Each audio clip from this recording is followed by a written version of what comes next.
ये दुनिया का एक ऐसा मुल्क है जहां एक तरफ पहाड़ आसमान को छूते हैं और दूसरी तरफ जंग की आग अब भी जल रही है।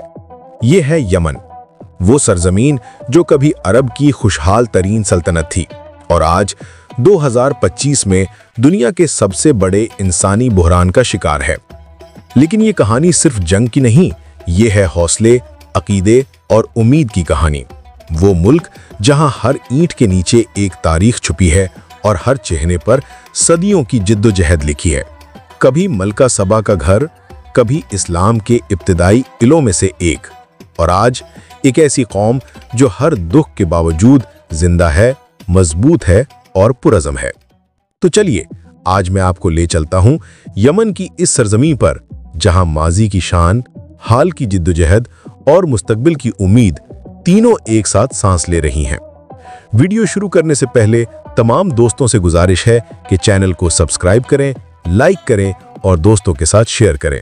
तो चलिए आज के शानदार सफर का आगाज करते हैं। यमन का पूरा नाम रिपब्लिक ऑफ यमन है और इसका दारुल हुकूमत सना है।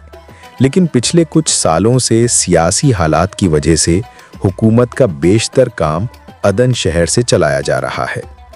यमन का कुल रकबा 5,27,968 मुरब्बा किलोमीटर है। यानी अगर आप पाकिस्तान के नक्शे पर देखें तो ये तकरीबन सूबा पंजाब जितना बड़ा मुल्क है। यमन में तकरीबन 3 करोड़ 30 मिलियन लोग बसते हैं। यहाँ के ज़्यादातर लोग अरब नस्ल से ताल्लुक़ रखते हैं और इस्लाम इनका मजहब है। यमन में ज़्यादातर लोग सुन्नी और ज़ैदी शिया मसलक से ताल्लुक़ रखते हैं। यहाँ की ज़बान अरबी है, लेकिन मकामी लहजे बहुत अलग और दिलचस्प हैं। यानी शुमाल के लोग अरबी थोड़े मुख्तलिफ अंदाज में बोलते हैं, जबकि जुनूब में थोड़ा नरम लहजा सुनने को मिलता है। अब बात पैसों की करें तो यहाँ की करेंसी है यमनी रियाल। बदकिस्मती से जंग की वजह से इस करेंसी की कदर काफ़ी कम हो गई है, लेकिन लोग अब भी हर मुमकिन कोशिश कर रहे हैं कि अपनी माईशत को दोबारा मजबूत करें। यमन का टाइम जोन GMT-3 है। यानी अगर लंदन में दोपहर के 12 बज रहे हों तो यमन में शाम के 3 बज रहे होते हैं। और एक दिलचस्प बात, यमन वो जगह है जहां से कॉफ़ी सबसे पहले दुनिया भर में मशहूर हुई। जी हाँ, मोका कॉफ़ी का नाम भी यमन के बंदरगाही शहर मोखा से लिया गया है। तो आप कह सकते हैं कि यमन सिर्फ तारीख, जंग या सहरा का नाम नहीं, ये एक ऐसा मुल्क है जिसने दुनिया को कहवा जैसा तोहफा दिया और आज भी अपनी रवायात को सीने से लगाए बैठा है। यमन के लोग अपनी सादगी, बहादुरी और मेहमान नवाजी के लिए मशहूर हैं। ये वो कौम है जो सख्त पहाड़ों और तेज धूप में भी मुस्कुराती है। यमन के मर्द अपने रवायती लिबास में जनबिया नामी खंजर बांधते हैं। ये खंजर सिर्फ एक हथियार नहीं, बल्कि इज्जत, गैरत और वकार की अलामत है। ख़वातीन रंग बरंगे कपड़ों, खूबसूरत जेवरात और ख़ास यमनी अंदाज़े हिजाब से अपनी सकाफत का रंग बिखेरती हैं। यमन की शादी ब्याह, रिवायती रक्स और मौसीकी सब कुछ अरबी दुनिया के हसीन रंगों का मजमुआ है। और जब बात खाने की हो तो यमन के जायके लाजवाब है। मशहूर डिश सल्ता गोश्त, दाल, सब्जी और मसालों से तैयार होती है, जो अक्सर हर यमनी दस्तरखान की जीनत बनती है। यमन की तारीख इतनी पुरानी है कि इसे अरब दुनिया की तहजीबों की मां कहा जाता है। ये वो जमीन है जहां हजारों साल पहले ऐसी सल्तनतें आबाद थीं जिनका जिक्र आज भी कुरान, तौरात और तारीख की किताबों में मिलता है।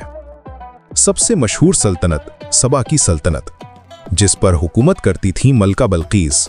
जी हाँ, वही मलका जिनका जिक्र कुरान में हजरत सुलेमान अलैहिस्सलाम के वाक़े के साथ आता है। उस वक्त का यमन सिर्फ एक मुल्क नहीं, बल्कि तिजारत, इल्म और तामीरात का मरकज था। यहाँ से काफिले लोबान यानी फ्रैंकिनसेंस, मसाले, सोना और खुशबुएं लेकर शाम, मिस्र और रोम तक जाया करते थे। इस दौर के यमनी इंजीनियर्स ने मारिब डैम जैसे शाहकार तामीर किए, जो कदीम दुनिया के सबसे बड़े आबी निज़ामों में से एक माना जाता है। और यही डैम उस वक्त की खुशहाली की सबसे बड़ी अलामत था। यमन के लोग उस वक्त भी अपनी दानिश, ज़बान और तिजारत के लिए मशहूर थे। یہ وہ دور تھا جب یمن کو عرب کا خوشبودار ملک کہا جاتا تھا۔ اسلام کے ظہور کے فوراً بعد ہی یمن اس روشنی سے منور ہو گیا۔ نبی کریم صلی اللہ علیہ وسلم کے خاص ساتھی حضرت علی رضی اللہ عنہ کو یمن بھیجا گیا اور انہوں نے یہاں کے لوگوں کو اسلام کا پیغام پہنچایا۔ یمنی قوم نے دل و جان سے اسلام کو قبول کیا اور بہت جلد یہ خطہ ایمان، علم اور شجاعت کا گہوارہ بن گیا۔ کہا جاتا ہے کہ نبی کریم صلی اللہ علیہ وسلم نے فرمایا، ایمان یمنی ہے اور حکمت بھی یمنی ہے۔ یہ جملہ آج بھی یمن کے لوگوں کے لیے فخر کا باعث ہے۔ یہی وہ زمین ہے جہاں سے بے شمار عالم دین، محدث اور مجاہد اٹھے۔ یمن کی قدیم مساجد، خاص طور پر جامع کبیر صنعاء، اسلامی فن تعمیر کی شاندار مثال ہے، جس کی بنیاد خود اسلام کے ابتدائی دور میں رکھی گئی تھی۔ یمن کے لوگوں نے نہ صرف عرب میں بلکہ افریقہ اور ایشیا کے کئی حصوں میں اسلام کے پیغام کو عام کیا۔ یوں کہا جا سکتا ہے کہ یمن اسلام کی تاریخ میں ایمان، قربانی اور اخلاص کی علامت بن گیا۔ یمن عرب دنیا کا وہ ملک ہے جو قدرتی حسن، تاریخ اور ثقافت کا خزانہ ہے۔ اگرچہ آج حالات نے اسے زخم دیے ہیں، مگر اس کی خوبصورتی اب بھی دلوں کو چھو لیتی ہے۔ دارالحکومت صنعا اپنی قدیم عمارتوں، رنگین کھڑکیوں اور تاریخی بازاروں کے باعث یونیسکو ورلڈ ہیریٹیج میں شامل ہے۔ یہ شہر ایسا لگتا ہے جیسے وقت رک گیا ہو۔ پھر آتا ہے شبام، جسے ریگستان کا مین ہیٹن کہا جاتا ہے۔ یہاں کی مٹی کی اونچی عمارتیں دنیا کے پہلے اسکائی اسکریپرز کہلاتی ہیں۔ جزیرہ سقطری قدرت کا حیرت انگیز تحفہ ہے، جہاں کے ڈریگن بلڈ ٹری جیسے درخت زمین پر کہیں اور نہیں پائے جاتے۔ مارب وہ مقام ہے جہاں کبھی ملکہ سبا کی عظیم سلطنت تھی، اور اس کے قدیم کھنڈر آج بھی تاریخ کی گواہی دیتے ہیں۔ آخر میں ایب کا علاقہ، جو اپنے سرسبز پہاڑوں اور دھند میں لپٹی وادیوں کے باعث عرب کا سوئٹزرلینڈ کہلاتا ہے، یمن کے قدرتی حسن کا سب سے خوبصورت چہرہ پیش کرتا ہے۔ یہ ہے یمن، ایک ایسا ملک جو ماضی کی شان، حال کی جد و جہد اور مستقبل کی امید کو اپنے سینے میں سموئے ہوئے ہے۔